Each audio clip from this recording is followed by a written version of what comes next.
Doctor साहेब नमस्कार. नमस्कार. आज आपण डोकेदुखीवर बोलणार आहोत. नक्की. तर कृपया मला माहिती द्या की सर्वसामान्यांना सगळ्यांना डोकेदुखी असते आणि मग ते मेडिकलवर जातात आणि गोळ्या घेतात. बरोबर. तर मग हे योग्य आहे का? सर्वप्रथम मेडिकलमध्ये जाऊन स्वतः गोळ्या घेणे, सेल्फ मेडिकेशन करणे खूप चुकीचं आहे. याच्याने बरं तर नाही पण साईड इफेक्ट्स पण खूप होऊ शकतात. तर म्हणून मी रेकमेंड करेल की सेल्फ मेडिकेशन अजिबात करू नका. दुसरं म्हणजे मी होमिओपॅथी डॉक्टर आहे, डॉक्टर यश अरविंद चौधरी, होमिओपॅथी कन्सल्टंट. तर ॲज अ होमिओपॅथ माझा सल्ला हाच राहील की तुम्ही जवळच्या होमिओपॅथी डॉक्टरला कन्सल्ट करा, त्यांच्याशी बोला, त्यांच्याशी आपले प्रॉब्लेम शेअर करा आणि होमिओपॅथिक ट्रीटमेंट घ्या. होमिओपॅथी ट्रीटमेंटचे कोणतेही साईड इफेक्ट नाही आहेत आणि रूट कॉज शोधून आपण त्याच्यावरती ट्रीटमेंट करतो. डॉक्टर साहेब, डोकेदुखी खूप भयानक असेल का? खूप जीवघेणी असते का? एवढं घाबरून जातात लोक डोकेदुखीला? घाबरल्यासारखं काय नाही आहे, पण जर का आपण डोकेदुखीच्या पुढच्या स्टेजमध्ये गेलो, मायग्रेन जर का आपण त्याच्यामध्ये गेलो, त्याचे दुखणं थोडं सिव्हिअरच असतं, हे मी मान्य करतो. आणि त्याच्यासाठी होमिओपॅथी ट्रीटमेंट घ्यावी आणि त्याचं रूट कॉज काय आहे ते शोधायचा प्रयत्न करावा. बरं, होमिओपॅथीमध्ये कसे उपचार दिले जातात डोकेदुखीवर?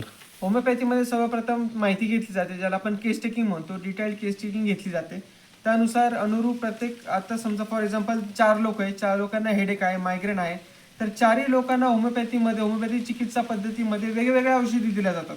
याला म्हणतो आपण प्रिन्सिपल ऑफ इंडिव्हिज्युअलायझेशन. तर या प्रिन्सिपलद्वारे आम्ही औषधी देत असतो. बरं डॉक्टर साहेब, याचे काही पथ्य असतात का होमिओपॅथीमध्ये मेडिसिन घेणे?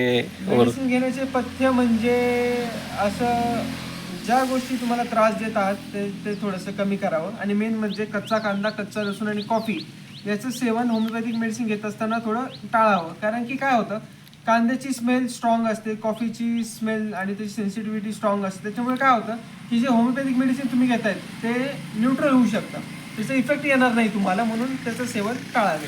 डॉक्टर साहेब, होमिओपॅथीचा अंदाजे असा खर्च किती येऊ शकतो?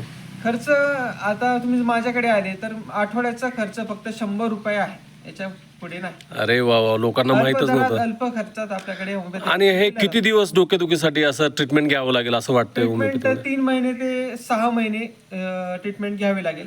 तुम्ही पूर्णपणे याच्यातून फेज आउट व्हाल आणि फक्त हेच नाही तर पुढेही तुम्हाला मायग्रेन होणार नाही याची खातरदारी घेतली जाईल व त्याच्यानंतर होमिओपॅथिक मेडिसिन पण आपण हळूहळू बंद करून देऊया. डॉक्टर साहेब धन्यवाद, आज तुम्ही डोकेदुखीवर खूप छान माहिती दिली. मला तुम्हाला त्याच्याबद्दल रूट कॉज काय आहे ते मला तुम्हाला सांगायचं आहे आज. बरं. What is the root cause of headache? What is the root cause of headache? First is your stress. ताणतणाव, टेन्शन हे तुमचं रूट कॉजचं सगळ्यात महत्त्वाचं, हेडेकचं महत्त्वाचं रूट कॉज आहे. दुसरं म्हणजे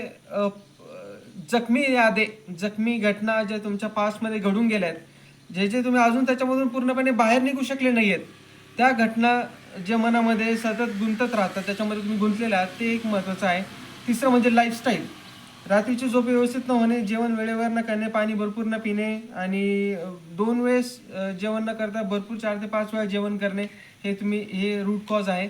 आणि तिसरं म्हणजे स्ट्रेस आहे. या सगळ्या गोष्टी आहेत. बरं, होमिओपॅथीमध्ये मग तुम्ही स्ट्रेस घालवण्यासाठी काय का? हो, होमिओपॅथीमध्ये औषध तर दिलेच जातील, त्याच्यासोबत तुमची लाईफस्टाईल करेक्शन केली जाईल, त्यासोबत तुम्हाला योगा मेडिटेशनची साथ दिली जाईल व मानसिक सपोर्टही दिला जाईल, मेंटल हेल्थची पण काळजी घेतली जाईल. धन्यवाद डॉक्टर, धन्यवाद. आज आपण उपयुक्त माहिती दिली. धन्यवाद.